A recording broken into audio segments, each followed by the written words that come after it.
30-foot diameter penstock pipes on the back side of the wing of the power plant, of the whole dam. Now, before they could start the construction of the dam, they had to divert the water around the construction site. And they did that by building 4 diversion tunnels, 2 on the Nevada side and 2 on the Arizona side. These tunnels are 50 feet in diameter and approximately 4,000 feet long. It took the workers just about 19 months to completely dig out these tunnels, and that was 2 years ahead of schedule. So really, they were rock stars of their days. Now they took all the earth and rubble out of these tunnels, and they built 2 coffer dams or earthen dams. Now the upper coffer dam was approximately 110 feet tall, and its purpose was to stop the water from going through the construction site and to push it into those diversion tunnels. The lower coffer dam was approximately 65 feet tall, and its purpose was to stop the river from coming back up into the construction site. Once these coffer dams were placed, the construction could begin on the dam. It took them just about 2 years for the construction of the dam to be completed.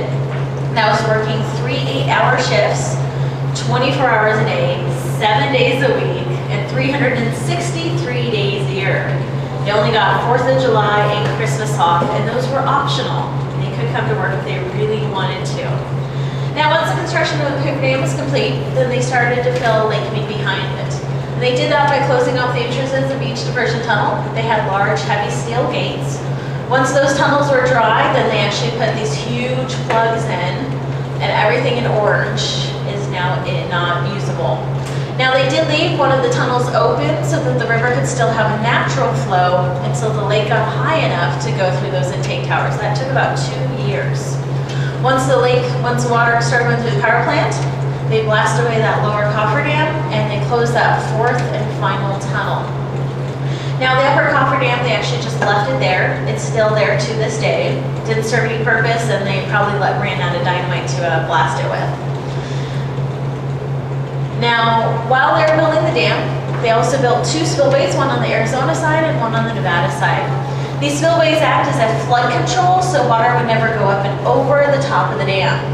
And they've only had to use these spillways twice so far in the history of Hoover Dam. First time was in 1941. They needed to test the entire system out, make sure that it worked correctly. And it's a really good thing they did it then, because then they actually had to use it in 1983. Now, is anybody here from a great state of Colorado? You guys are a small group, but no Colorado. I joke about Colorado because in 1983, Colorado got lots of snow. Lots of snow in Colorado means lots of water coming down the Colorado River. In fact, so much came down that it came within 7 feet of Lake Mead going over the top of Hoover Dam.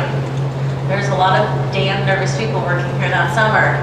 And for 62 days, there was enough water going over the spillways that it was a force equal to a Niagara Falls a day. Lots of water. You can actually see a picture of that over on the side. This is the Nevada spillway. You can see the water cascading over the side. Then you have in the background, the Hoover Dam. It looks teeny tiny because it's covered by water. Not like today whatsoever. Now on the lake side of the dam, we have 4 intake towers, 2 on the Nevada side and 2 on the Arizona side. These intake towers are 395 feet tall, and they sit on the ledge that is 250 feet off of the bottom of the lake. It gets a good sweet water, not too much debris from either top or bottom. So the water goes into those intake towers and then gets pushed into a 30-foot diameter penstock pipe, and that's what we're standing on top of right now. Now you might be wondering, am I really going crazy because the floor is vibrating? It's not you, it's all of us. Not that we're all going crazy, but the floor is indeed vibrating. And it's vibrating because we can have up to 96,000 gallons per second of water going underneath us right now. And that makes the floor vibrate. Now that water goes through a 30-foot diameter penstock pipe, and then goes into a 13-foot diameter penstock pipe, and then starts spinning the turbines, comes out the tail race, and continues down the river. Now our next stop on the tour is going to be a balcony overlooking the power plant on the Nevada side of the wing. We still have some time, so I'm going to slowly make my way back up the stairs. So take some more pictures and then I'll get you back. So 96 people died while they were building the dam, but they are only counted if they actually died on site.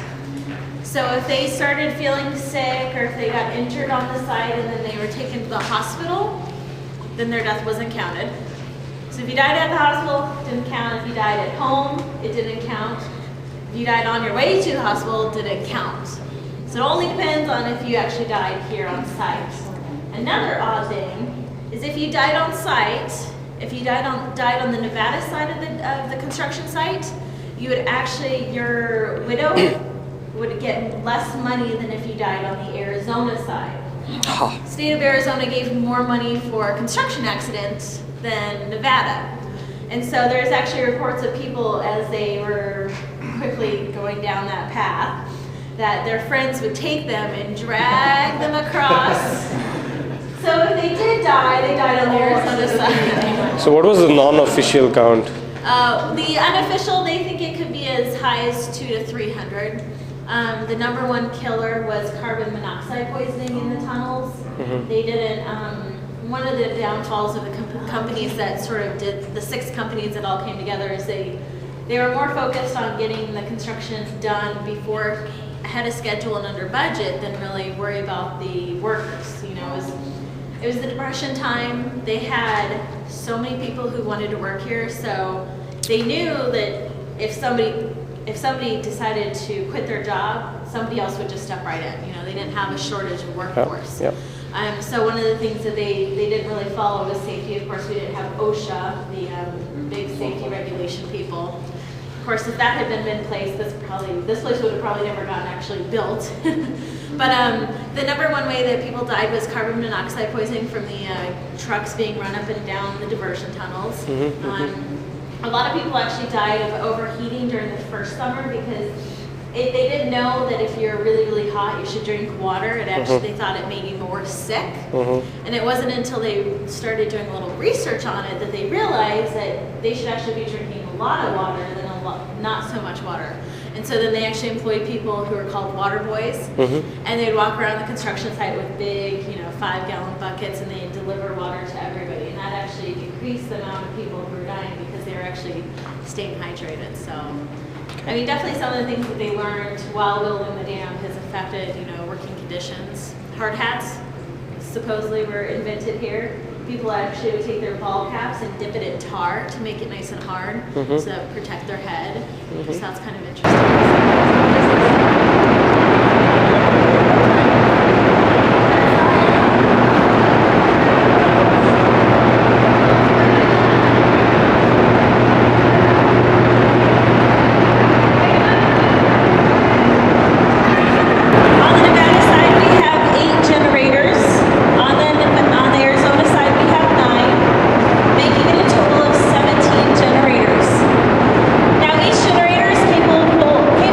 Producing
were taken before the movie.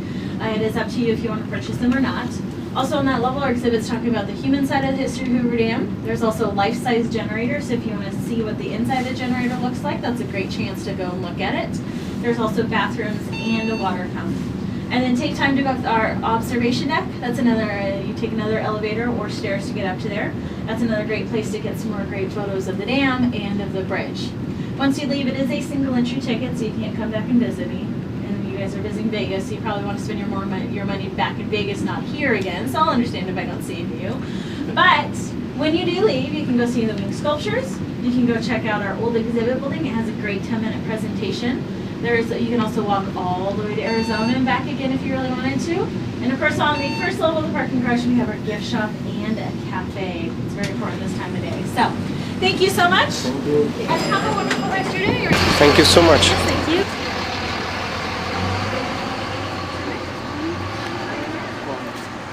Daddy went there?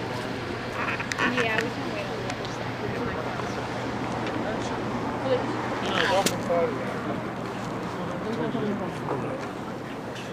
Terrorists flew a big jet into this. I'm sure they'd weaken it enough. Like they do it.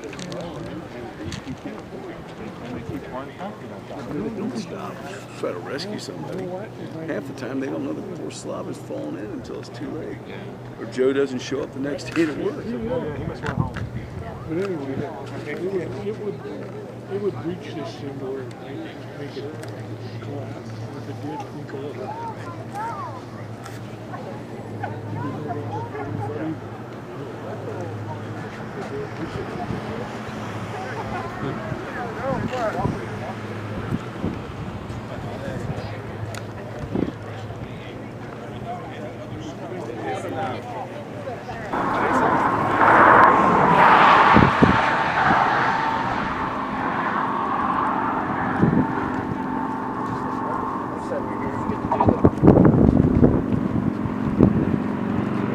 Ferris wheel.